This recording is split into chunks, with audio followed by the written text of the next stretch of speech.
اعوذ باللہ من الشیطان اللعین الرجیم بسم اللہ الرحمن الرحیم الحمد للہ الذی ہدانا لہذا وما كنا لنہتدی لولا ان ہدانا اللہ لقد جاءت رسل ربنا بالحق الصلاة والسلام علی اشرف الانبیاء والمرسلین حبیب الہ العالمین محبوب رب المشرقین جد الامامین السبتین الحسن والحسین ابی القاسم محمد اللہم صلی علی محمد وعلی محمد وعلی آلہ الطیبین الطاہرین المعصومین المظلومین المنتخبین المنتجبین ولعنت اللہ علی اعدائہم اجمعین الى قیام یوم الدین اما بعد فقط قال اللہ تبارک و تعالی فی القرآن الحمید وهو اصدق الصادقین وقوله الحق بسم اللہ الرحمن الرحیم یا ایہا الذین آمنوا کتب علیکم الصیام کما کتب علی الذین من قبلکم لعلکم تتقون۔ عزیزان محترم، معزز سامعین، السلام علیکم۔ درس معرفت میں ہم نے مختلف موضوعات اور عناوین پہ گفتگو کی اور تعلیمات محمد و آل محمد سے کچھ علم و معرفت حاصل کرنے کی کوشش کی۔ جہاں پروردگار عالم نے حکم نماز، روزہ، حج، زکوٰۃ، خمس دیا ہے، وہیں پر دعا کا بھی حکم دیا ہے، دعا کی بھی تعلیم دی ہے کہ اے میرے بندو مجھ سے دعا مانگو۔ دعا قلب انسان کے لیے سکون کی علامت ہے، دل مضطرب کے لیے اطمینان ہے۔ دعا اعصاب انسانی کی مضبوطی ہے اور دعا فکر کی رہنمائی کی سب سے بڑی صحیح مشعل راہ ہے۔ عزیزان محترم، دعا خدا کا پسندیدہ عمل ہے۔ دعا انسان کو خدا کی طرف بلاتی ہے، مقرب الہی بناتی ہے۔ دعا انسان کو سکھاتی ہے کہ انسان محتاج خدا ہے۔ دعا مومن کی سلاح ہے، سپر ہے۔ دعا مومن کے لیے ایک ڈھال ہے۔ دعا سے انسان، ایک مومن آدمی بروایت و حدیث چاہے تو پہاڑ کو اپنی جگہ سے بھی اٹھا سکتا ہے۔ دعا کو بھی اور دعا مانگنے والے کو بھی خدا پسند کرتا ہے۔ یہ خدا کا پسندیدہ عمل ہے۔ خدا خود چاہتا ہے کہ اس کا بندہ اس کے سامنے گڑ گڑائے، عجز و عاجزی کرے، منتیں کرے، مانگے، روئے، جو چیز اسے چاہیے خدا سے ضد کر کے لے، بالکل اسی طریقے سے جیسے ایک بچہ باپ سے مانگتا ہے۔ باپ سے چاہتا ہے کہ وہ چیز لا کر دے جو بچہ چاہتا ہے۔ تو اب بچہ جس انداز میں، جس محبت سے، جس یقین سے، جس بھروسے سے، جس توکل سے اپنے باپ سے مانگتا ہے، بالکل یہی انداز ایک بندے کا ہونا چاہیے بارگاہ خداوند عالم میں مانگتے ہوئے، کیونکہ بندہ محتاج ہے، خدا غنی ہے۔ جیسے سورہ فاطر کی یہ آیت بتاتی ہے، یا ایھا الناس انتم الفقراء الی اللہ واللہ هو الغنی الحمید، کہ اے لوگو تم اللہ کے محتاج ہو، تم اللہ سے مانگا کرو۔ بغیر توفیق الہی کے، عطائے الہی کے انسان نہ کچھ لے سکتا ہے نہ کچھ اور کر سکتا ہے، کیونکہ غنی مطلق صرف پروردگار ہے۔ اور یہ آیت ہمیں درس دیتی ہے، ہمیں سکھاتی ہے، ہمیں سمجھاتی ہے کہ دیکھو اے انسانوں، اگر کوئی غنی ہے، غنی مطلق، تو وہ پروردگار ہے۔ چاہے انسان کسی بھی زمانے کا ہو، کسی بھی دور میں ہو، کتنا ہی امیر ہی کیوں نہ ہو، اس سے فرق نہیں پڑتا، نہ امیری سے، نہ غریبی سے، نہ مال سے، نہ فقر و فاقے سے، بلکہ آیت کلی طور پہ بیان کرتی ہے کہ ہر انسان خدا کا محتاج ہے۔ ہر انسان محتاج ہے۔ ہاں، انسان دنیا میں کچھ آسائش کی چیزیں کما سکتا ہے، نعمتوں کو اپنے پاس جمع کر سکتا ہے۔ بہت سے ایسے لوگ آپ کے سامنے مل جائیں گے جن کے پاس دولت دنیا ہے، بینک بیلنس ہے، پیسہ بھرا ہوا ہے، جو چیز چاہے لے سکتے ہیں، لیکن آپ بھی دیکھتے ہیں اور ہم بھی دیکھتے ہیں، یہ زندگی کا تجربہ ہے، چیزیں تو بہت ہوں گی، آسائش کی بہت سی چیزیں جمع کی ہوں گی، لیکن افسوس وہ خود اسے استعمال نہیں کر سکتے، تصرف میں نہیں لا سکتے، کبھی بیماری کی وجہ سے، کبھی کسی اور وجہ سے، کبھی کسی مجبوری کی وجہ سے۔ اسی لیے کہا اللہ سے مانگو۔ کیوں اللہ سے مانگو؟ اس لیے کہ اللہ جب دیتا ہے تو دیکھ کر دیتا ہے کہ میرے بندے کو کس چیز کی ضرورت ہے، کس چیز کو ابھی دینی چاہیے، کب نہیں دینی چاہیے، خدا بہتر جانتا ہے۔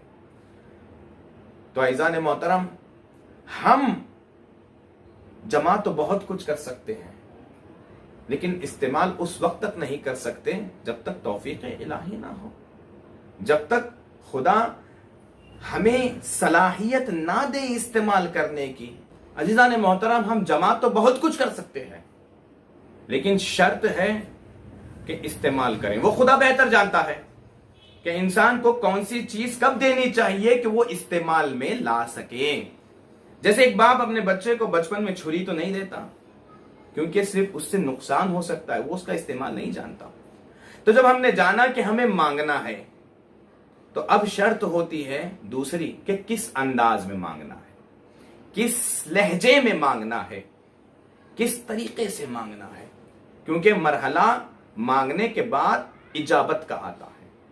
جب مانگنے کا طریقہ صحیح ہوگا تب آئے گا استجب لکم، میں تمہاری دعاؤں کو قبول کروں گا۔ قبول کرنے کی شرط ہے مانگنا، اور مانگنے کا طریقہ جس کا جتنا بہتر ہوگا اس کی دعا اتنی جلدی قبول ہوگی، اس کی دعا اتنی جلدی قبول ہوگی۔ تو عزیزان محترم، اب ہمیں جاننا ہے کہ کون سی دعا کس انداز میں، کس وقت، کس لہجے میں مانگنا ہے۔ جیسے اگر مقروض ہے تو کس انداز میں خدا سے گزارش کرنا ہے، اگر مریض ہے تو شفا کیسے طلب کرنا ہے، اگر بے اولاد ہیں تو اولاد کو مانگنے کے لیے، لینے کے لیے کون سے الفاظ کا استعمال کرنا ہے، اگر محتاج ہیں تو فقر و تنگدستی کو دور کرنے کے لیے کس انداز میں ہاتھ پھیلانا ہے، اگر استغفار کی دعا ہے، گناہوں سے معافی چاہتے ہیں تو گڑ گڑانا کس انداز میں ہے۔ ہر طریقے کا ہمیں جاننا ضروری ہے۔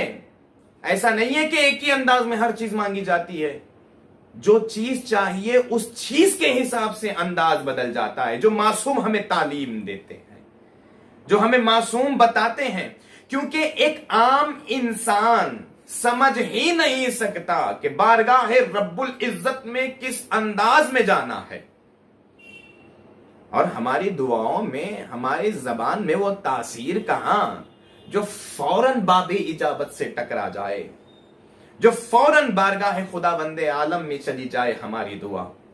اسی لیے محمد و آل محمد نے ہمیں انداز دعا سکھایا ہے، طریقہ دعا سکھایا ہے۔ کیوں؟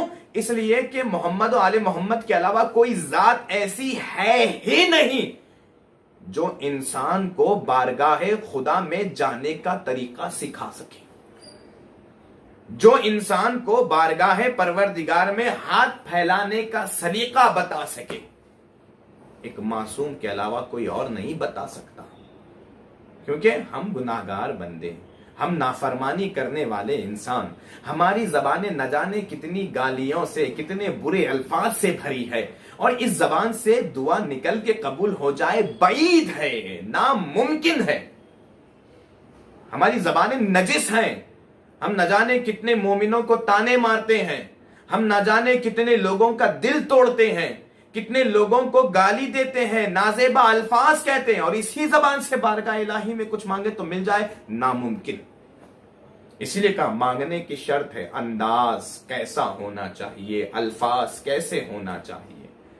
تو بہتر یہی ہے کہ انہی الفاظ میں مانگیں جو الفاظ بزبان معصوم ہمارے پاس آئے ہیں، اسی انداز میں مانگے جو انداز معصومین نے اپنا کر ہمیں بتایا ہے۔ کیوں؟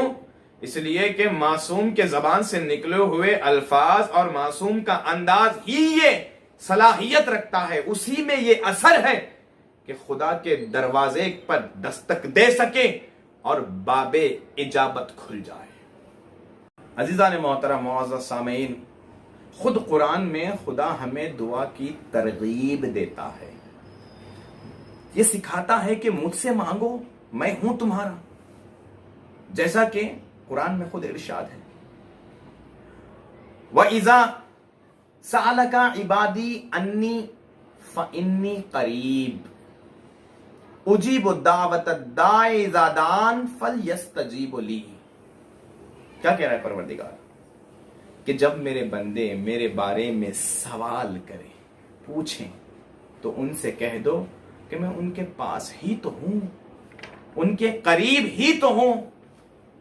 بس جب ہمارا خدا ہمارے قریب ہے، جب خدا خود قرآن میں کہہ رہا ہے، خدا قرآن میں جب کہتا ہے تو ہر بات سچی ہے، خدا کے وعدے سچے ہیں، یہ یقین ہے، قرآن پہ اعتماد ضروری ہے۔ خدا کہہ رہا ہے میں تمہارے قریب ہوں۔ اب ہمیں دیکھنے کی ضرورت ہے، اور خدا ان آنکھوں سے نہیں دکھائی دیتا، جیسا کہ مولا علی فرماتے ہیں میں اس وقت تک عبادت نہیں کرتا جب تک خدا کو نہ دیکھ لوں۔ پوچھا گیا مولا کیسے دیکھتے ہیں آپ؟ کہا بصیرت کی نگاہوں سے۔ تو امام ہمیں بتا رہے ہیں خدا تو کہہ رہا ہے میں تم سے قریب ہوں، تمہارے پاس ہی تو ہوں، شرط یہ ہے کہ ہم اپنی بصیرت کی نگاہوں کو کھولیں۔ اب جب بصیرت کی نگاہوں کو کھول کر خدا سے سوال کریں گے، مانگیں گے، تب خدا جواب دیتا ہے۔ ان سے کہو کہ میں ان کے قریب ہی تو ہوں، اور جب مانگنے والا پکارنے والا پکارتا ہے، مانگتا ہے، سوال کرتا ہے تو میں سنتا ہوں اور اس کی دعا کو قبول بھی کرتا ہوں۔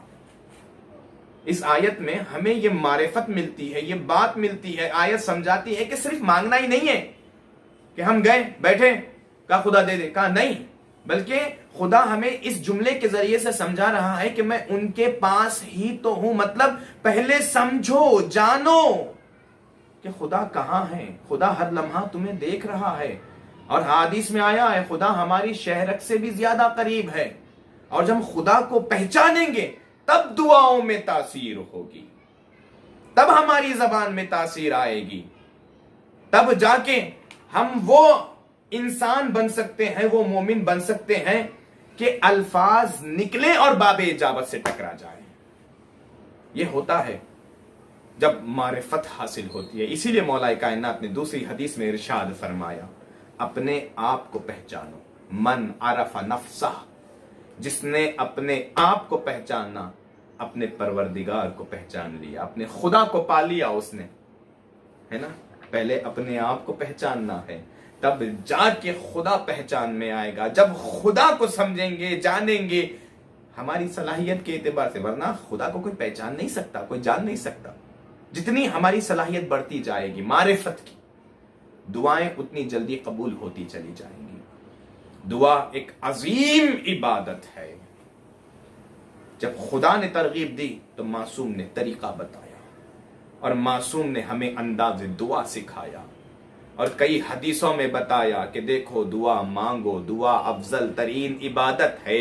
جو دعا نہیں مانگتا، خدا کی بارگاہ میں اپنے آپ کو محتاج نہیں سمجھتا، شرک کی ایک علامت ہے جو کبھی معاف نہیں ہوگی۔ امام محمد باقر علیہ السلام فرماتے ہیں افضل العبادہ الدعا، بہترین عبادت دعا ہے۔ اور یہ ماہ مبارک رمضان بھی ہماری قسمت میں، ہمارے نصیب میں ہے۔ ہم اس مہینے میں سانس لے رہے ہیں کہ جس مہینے کے لیے رسول نے فرمایا اس میں دعائیں مقبول ہیں۔ اللہ اکبر۔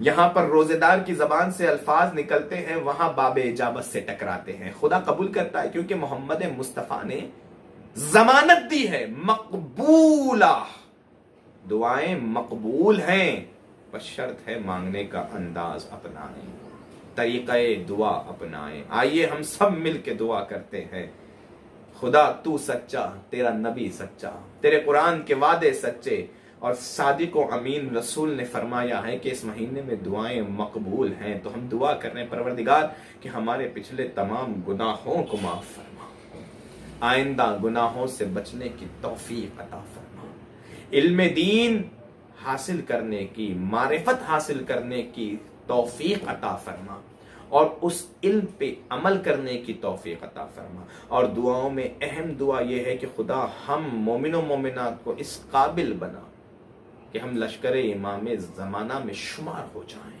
صرف شمار نہ ہو بلکہ دعا یہ کرنا ہے کہ جب شمار ہو جائیں تو ہمیں اس لشکر میں ثابت قدم رکھ، اور ہماری اس قوم کی عورتوں کو، ماں بہنوں کو کنیزی فاطمہ میں شمار